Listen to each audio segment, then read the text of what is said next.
every team needs to know that their leader is willing to do whatever it is that they're asking that the team members do. I mean, fundamentally, service is a critically important part of leadership, and our willingness to sacrifice our own desires to meet the needs of the team is really important. Now, you can't confuse that into thinking that you should do every rudimentary job there is, because as a leader, you don't have time to do that.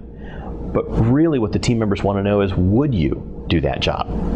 For example, I worked with a sales professional one time, and she was leading a sales team, and she said, "I don't do cold calls." And she said it about that way.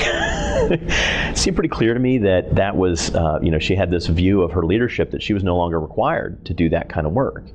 And I think that's detrimental to the team, because if cold calling is important, I'm not a big fan of cold calling, but I think if that's important to your corporate culture, then the leader ought to be willing to do those things. If another leader of another team needs your team to do something, as a leader, you ought to be willing to do whatever that is to help meet the mission of the organization. So I think a willingness to serve, that servant's heart, really important to leadership.